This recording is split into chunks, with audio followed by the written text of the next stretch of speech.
Welcome to the Calling the Quarters podcast. This is Season 1, Episode 8. Today I'm very happy to be talking with author T. Thorn Coyle. Thorn has worked in many strange and diverse occupations before settling on to write novels.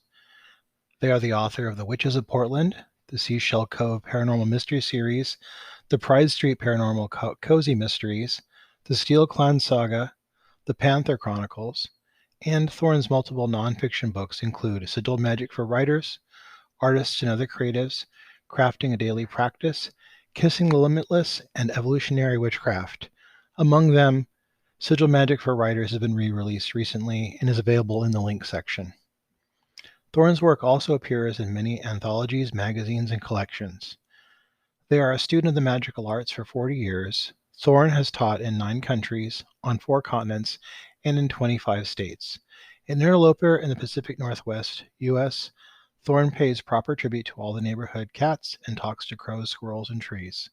I was very happy to have Thorn on the podcast to talk about their work, and I'm going to take you right to their conversation. Welcome to the Calling of the Quarters podcast. I'm your host, Dean Jones. Today I'm talking with author T. Thorn Coyle. Thorn, welcome to the podcast. Thanks for having me. I want to ask you some questions about your life in paganism. Can you talk about where you're from, where you grew up? Yeah, I grew up in Southern California, LA County, a little place called Whittier, which started off as a Quaker town. And that's where I was raised. And then I escaped from the Los Angeles basin. I never was well suited there. I escaped to San Francisco when I was 18 and was really happy in the Bay Area for decades. Were you raised in a religious household? Sorry. I was raised in a Catholic household. I went to 11 years of Catholic school. I was actually a very devout child. Religion and spiritual practice has always been important to me and always really been a backbone of my life. But I started questioning my religion when I was around age 13. I remember driving somewhere with my parents and I was saying, well, I believe, Buddha and Jesus and Allah and whomever, I believe they're all the same God. And there was silence in the front seat. And then my mom said, yes, but you believe Jesus is the true God, don't you? And I just shut up. I was like, you don't get it. And I can't explain what I mean. So I'm just not going to talk about it. But then by the age of 16, I was in church and I could no longer say the Apostles' Creed, the Nicene Creed. I literally had a physical, visceral reaction where I couldn't force the words past my lips anymore. And the thing I couldn't force past my lips were one true God, one true church. I just didn't believe it. And truly, what I was an animist, and frankly, I think most children are animists. Yeah, I think the world is alive for children. And for some of us, that gets slowly eroded over time. But it never left me, that feeling that the world was a sacred place that I was part of. And that naturally led me into paganism. Did you, I talked to many people in this podcast and everybody has their kind of, for lack of a better term, a come to the goddess moment or something like that, where they kind of like have an epiphany. Was that something that you had, or did you kind of have a slow kind of awakening over time that you kind of came to it? Like you were talking about how you were not able to say certain things or share in certain aspects of your family's religious beliefs. Was there a certain like moment, or did you just feel like it was a gradual coming into paganism? It was gradual. It started really around age 12 or 13. I had that moment of saying all gods were the same to me, which was my understanding at the time. It was the only way I could express it. And frankly, earlier, starting at age 7, I started having really strong mystical experiences. Like at age 7, I had a very palpable experience of being surrounded by light. And so mysticism always was with me too. And then at age 13, I had some friends who had some kooky magic book, with instructions of you had to whitewash your floor and paint a 13-foot pentagram on it and do these elaborate rituals. And, that was really fascinating for me, but also kind of frightening because I was still trying to be a good Catholic kid. Yeah. And then at age 16, when I finally couldn't say the creed anymore and I had to stop going to church, which was really disturbing and upsetting to my family, Yeah. someone introduced me to the Spiral Dance by Starhawk. And that made sense to me. And then I had quit high school. I dropped out of high school and was going to community college when I was 16. And I took a philosophy class and a religion class, and they were talking about animism. And I went, oh, that's me. Like, yes, the stones are alive, the earth is alive, the water and the fire are alive. And that's how I relate to the world. And it's how I always have. So that was my kind of multi-year awakening of really coming into being pagan. And then by the time I was 18 and moved to San Francisco, I started studying magic and the craft more seriously. Backing up again, when I was like 16, 17, I had Yeah. a friend from the theater department.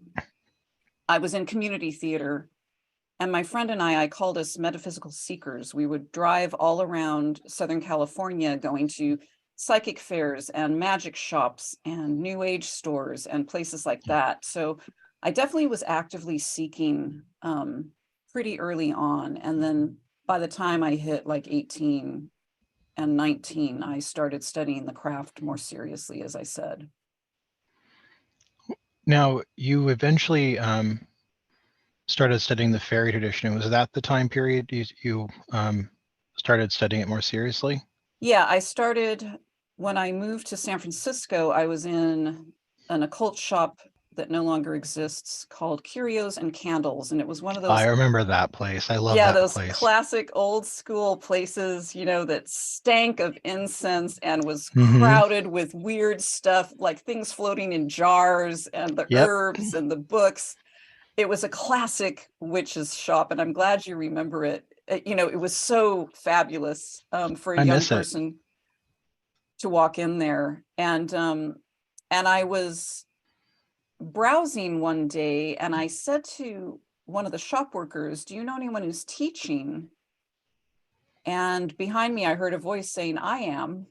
And it was Gabriel Carrillo, at the time Gabriel Karotic, who taught fairy tradition. And so I studied with him for a while, pretty intensively, actually. Every week I was at his house studying with a small group of people. And that Wow. was my introduction to the fairy tradition. Although realizing it now, reading the Spiral Dance was my first introduction, because of course Starhawk also trained in the fairy tradition, and there's a lot of fairy tradition in the Spiral Dance. So I studied with Gabriel until we had to part ways for ethical considerations. He and I had very different ethical ideas. Right. Parted with him, dove headlong into the reclaiming tradition, which really suited me because I've also always been an activist from like age 13. I've been interested in issues of social justice and peace work and things like that. And so the combination of the fairy tradition roots and feminism and activism that reclaiming embodied really suited me. And so I studied with reclaiming for a long time and then began teaching in the reclaiming tradition.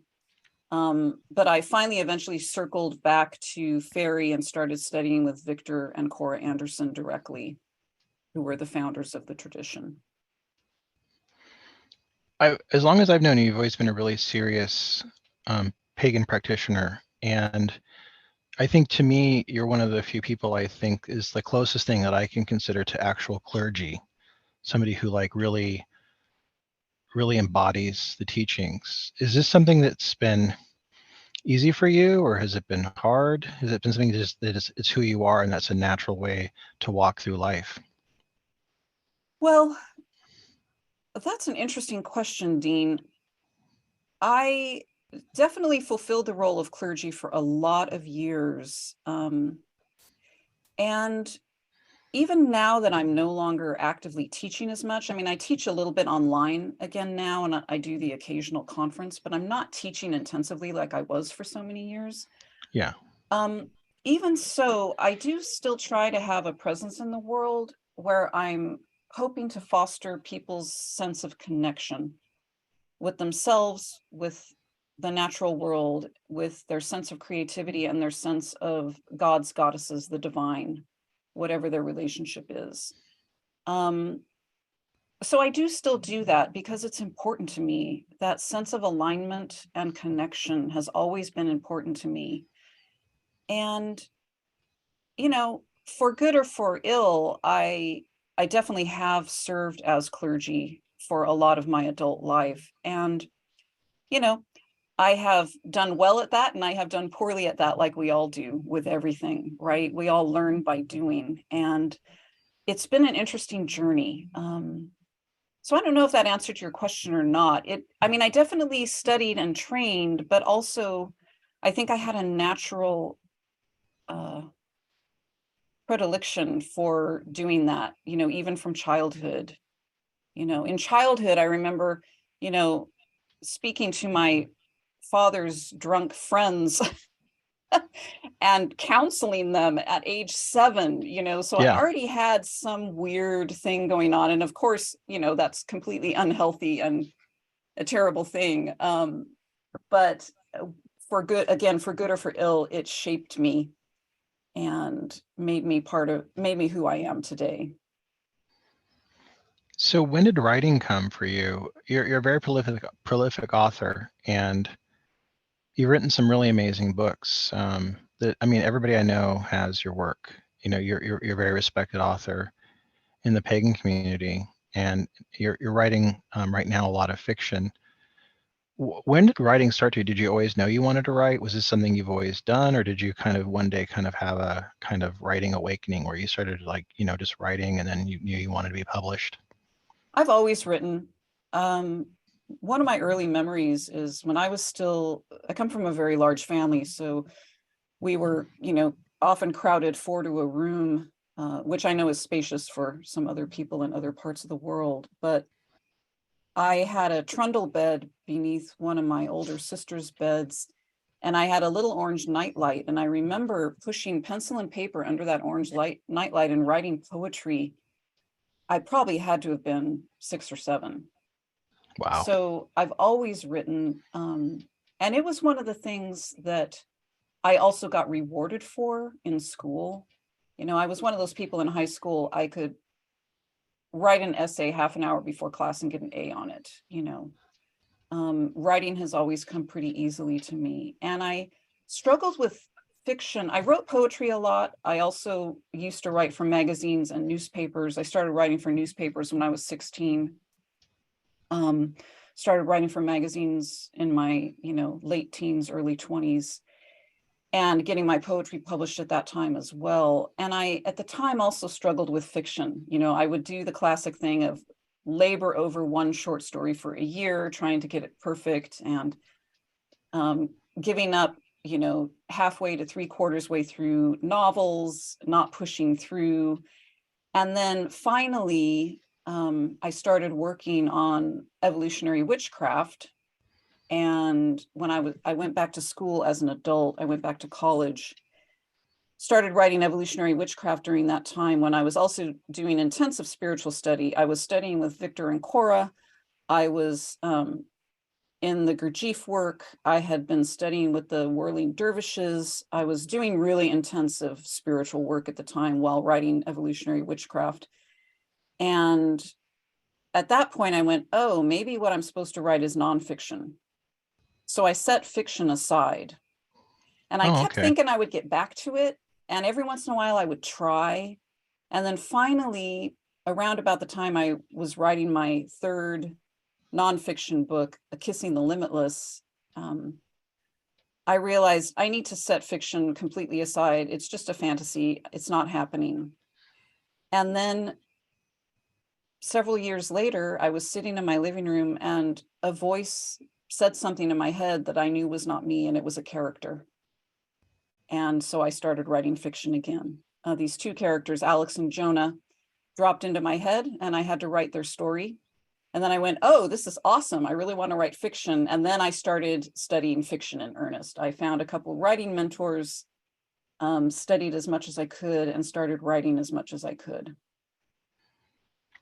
When you saw yourself on the back cover of a book for the first time with Evolutionary Witchcraft, was that kind of a game changer for you? Did that change your life?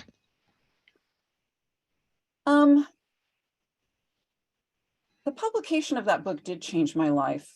It changed my trajectory. I was already teaching a lot, and I was even traveling and teaching. But when the book came out, it caused a sea change. On one hand, I got a lot of pushback for that book. There were people who felt I should not have written it, even though I got it approved by Cora Anderson before publication. And I made sure to not write anything that I had been taught was secret. There were people that wanted to keep the tradition close. And, I understand that. But I really felt a strong push to get that information out there because I felt, and I still feel, it's revolutionary material that is life-changing material. So I became a much more public figure than I had been before, and that was life-changing and definitely a little strange. I've always had a push-pull since I was very young. I used to do a lot of theater, and I thought someday I would be famous. And I have that part of my personality that feels like, yes, I need to be a presence in the world. People need to know who I am. And I'm also a complete introvert who would rather just be left alone simultaneously. Yeah. So those two things kind of keep each other in check, which I don't think is a bad thing. So yeah, evolutionary witchcraft was definitely life-changing, and it expanded my teaching, it expanded my public presence, and gave me a foundation from which to teach even deeper things, I think, and gave me room and space to do even more spiritual exploration, which led to Kissing the Limitless, which really is the product of my own personal mystical, deep spiritual exploration.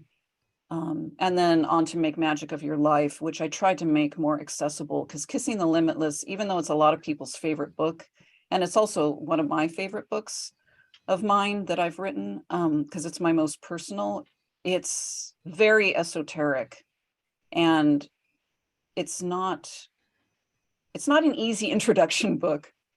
So I wrote Make Magic of Your Life because I wanted something more accessible to a broader variety of people.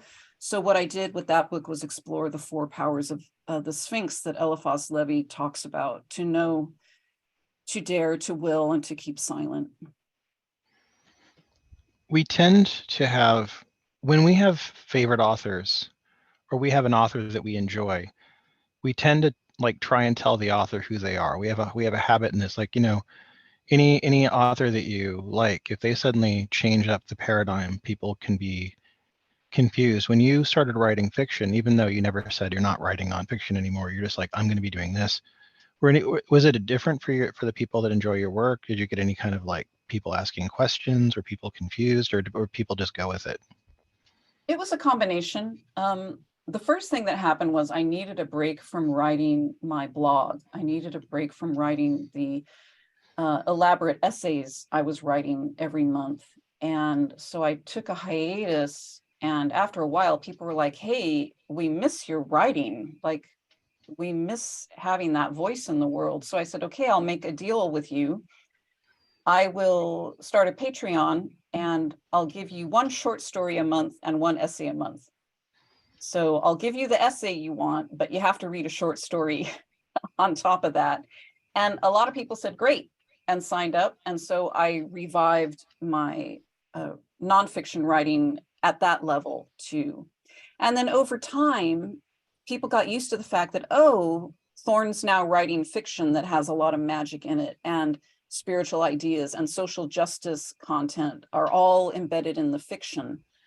And so I think people eventually made the transition and ended up really enjoying the novels and short stories as well. And it's interesting writing the novels because I sometimes say I can write more truth in the fiction than I could in the nonfiction because I don't have to prove it to anyone. I don't have to Ah, back it up and say rationally X, Y, and Z. I can just let it flow through people's subconscious. And so people get the magic and they get the justice content without having to wonder whether it's true or not. You know, it's a deeper truth that gets transmitted through the subconscious, I think. So I really love that. And I have a kind of funny story. Just today on Facebook, I had shared writer Matt Oren, who's a wonderful writer.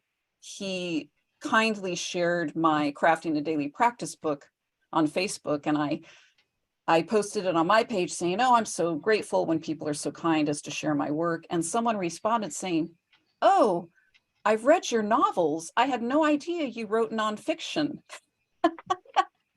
And I laughed and I was like, that's victory right there. You know, someone is now coming at my work through my fiction, which is perfect. It made me really happy. I love that.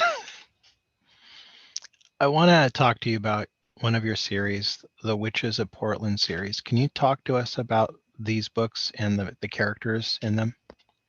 Yeah, so The Witches of Portland came to me when my chronic illness was at its worst. I had an undiagnosed autoimmune disorder for decades. I could never get a doctor to listen to me, to listen to my symptoms. And so by the time it's another reason I had to quit teaching. My immune system was just completely jacked by the end, and I was barely functioning. And Oh, geez, so I'm sorry. it was bad. And so I was basically laid out flat on the couch, and but I started thinking. I was still practicing writing. I was still trying to do what work I could, and this coven came to me of 9 witches in Portland. And some of them were activists, some of them were parents, some of them owned stores, some of them were gay, some were straight. They were different races, different genders. And I wanted to tell their stories. So I just sketched out, okay, here are the characters' names. Here's a couple, like one sentence about each of them. And they're each going to get a book. So it'll be a 9-book series.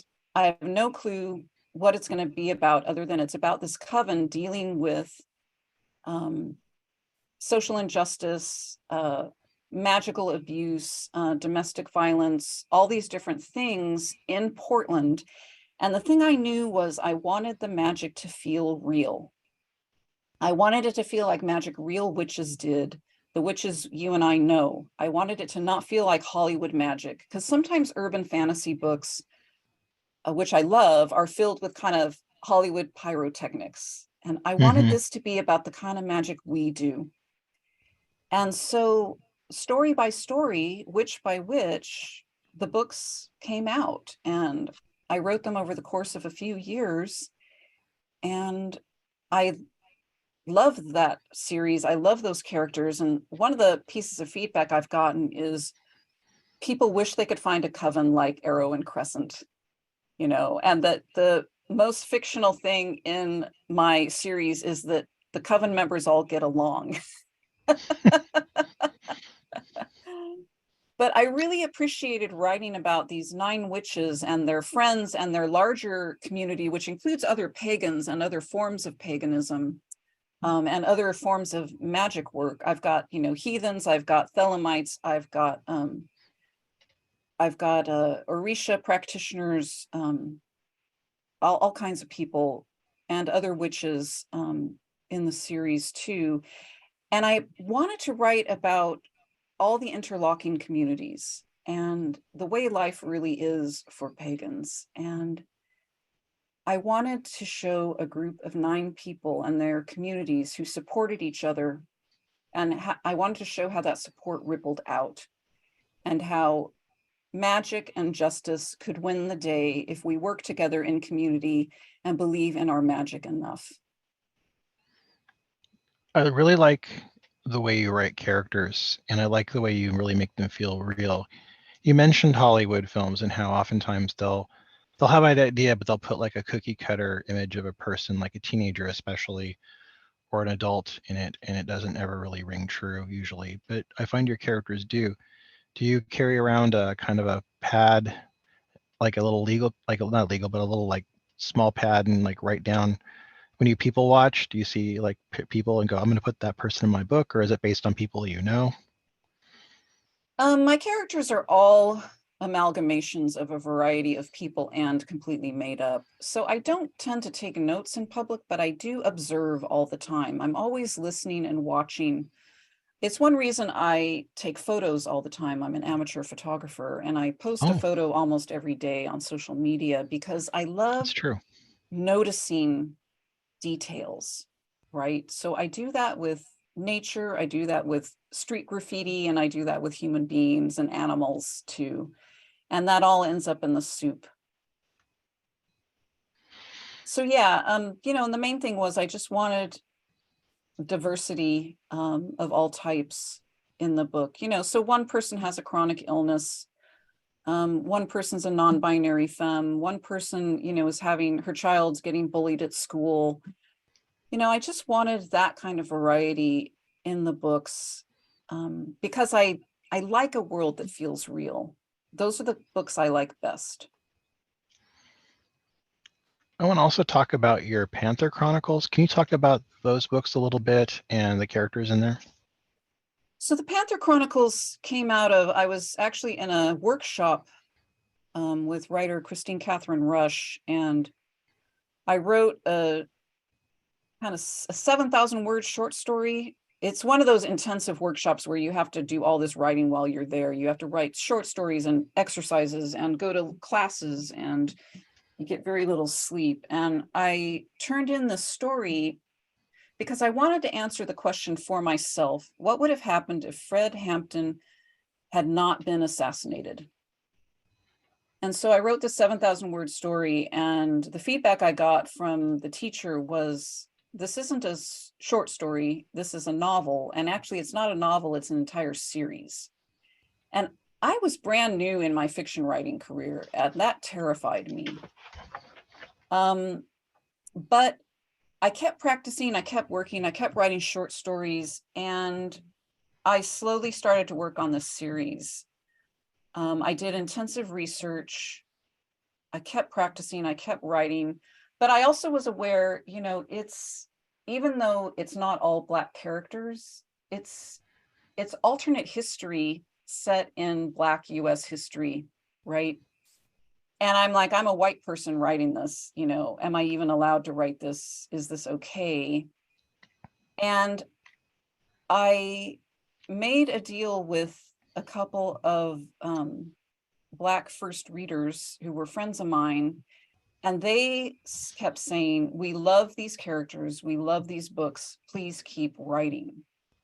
So I wrote 4 of them. I wrote a complete series arc with these characters. I also got a Chicano consultant because the Brown Berets figure pretty largely in the later books. So it's alternate history set in the late 60s in Oakland, Berkeley, and Los Angeles. And it's filled with sorcery and magic. And, it's also filled with corrupt magicians on all sides, right? So we have the FBI and J. Edgar Hoover, who's an evil magician. So we've got sorcery on that side. And then the main characters, including Jasmine, who's the main point of view character, are members of the Magical Association of, now I'm forgetting the name, Association of, I can't remember the name. I've written too many books since then. But at any rate, they are kind of stick in the mud traditional magicians, and it's, mostly white people at the top, right? So they're Yeah. resisting the magic that the younger people are doing, that is the revolutionary magic, right? So I wanted to convey all those tensions, right? So it's not just these people are good and these people are bad. It's that Right. there's gradations on all sides, and even the people that should be our allies sometimes are trying to undermine us. So that was part of what I wanted to convey with that. But mostly I wanted exciting alternate history, urban fantasy, where sorcery won the day and the Black Panthers were triumphant and Fred Hampton was not assassinated. And lo and behold, the Black Panther Party, the main, the core leadership were also shapeshifters, so it was kind of historical wish fulfillment for me, to write that. And I loved having the Black Panthers shapeshifting into actual panthers and kicking ass. And I loved that this young woman, Jasmine Jones, was a sorcerer who was doing her work while trying to be a student at UC Berkeley. I'm excited to ask you about the next series because I'm having a lot of fun with it. It's the Bookshop Witch series. Yeah. Now, So we took a little bit different tack with this one. Can you talk about it a little bit? yeah, so it's very different actually. And I started writing the Seashell Cove Paranormal Cozy Mysteries. The first book is Bookshop Witch during the worst of the pandemic, when I just needed a break, because we all needed a break. And I just needed to write something fun and lighthearted and bonkers. And so I did. I was, at the time, I had been writing the Steel Clan Saga, and I was almost through book 3, and I just couldn't do it. And even though I love those characters in that world too. So the Seashell Cove, the Bookshop Witch books became my escape. And it turns out they've become an escape for a lot of people. They are actually my most popular series right now. People love the paranormal cozy mysteries. And so I just let my imagination and my subconscious go wild. It's like, what bonkers thing can happen next? Oh, there's centaurs in the woods. Great. Oh, there's ghosts that are up to shenanigans, and what's going to happen next. And I just have a lot of fun with them. And it turns out people who read them have fun with them too. I really enjoyed getting to read them. What kind of feedback have you gotten from people about these books? As I said, they are currently my most popular series. People really love them. And I just got feedback recently from someone who said they recommended them to a friend of hers who was having a hard time, and the friend was loving them.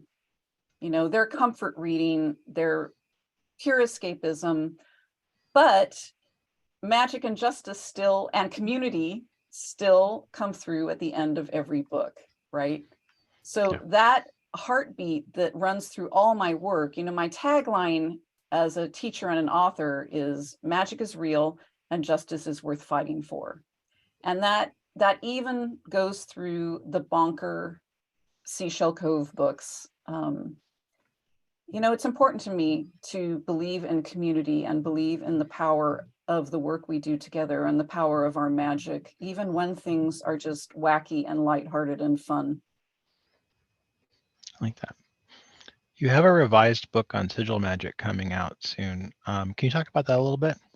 Yeah, so Sigil Magic for writers, artists, and other creatives. I wrote that several years ago, because I wanted a way. There are a bunch of books on sigil magic and the history of sigils and how to do sigils, and I wanted something to help people's creative practice, because sigils have helped my creative practice. When I was really ramping up my fiction writing, I would use sigils to help hit word counts. I would use sigils to keep me going, to keep me focused, things like that. And they were very effective. I've also used sigil magic in a lot of other ways in my life as well. So the sigil magic book was a way for me to introduce people to sigils who weren't used to working with them, but also a way for people, even people who are well experienced with sigils, to think about them in a different form. And I really wanted to couple the idea that magic and creativity are one force, and it's the force of the cosmos, and magic and creativity work together naturally.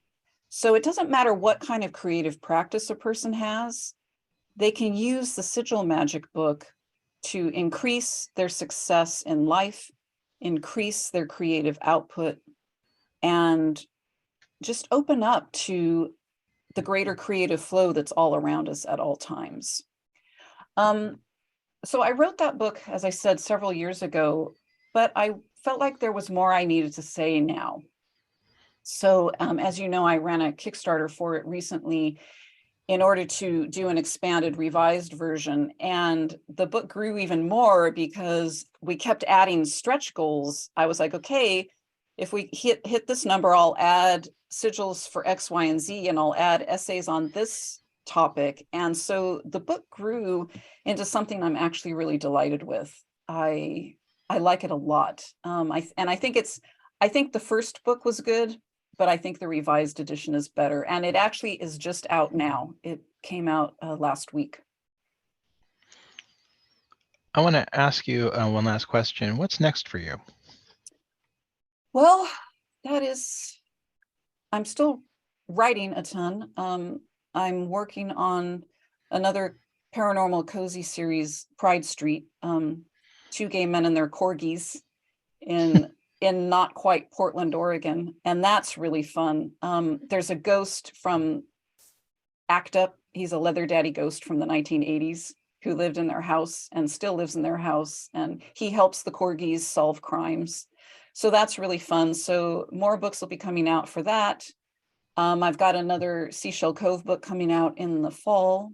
And I am currently writing a new novella series based on a character that's a mouse thief, and he's got a gang that's like, I don't know if you know the TV show Leverage. So it's a cozy fantasy caper. So they're a gang of do-gooders in the not quite fantasy 17th century. So they wear, highwaymen's coats and tricorn hats, and they swashbuckle around, and they take down wealthy people who are exploiting the poor.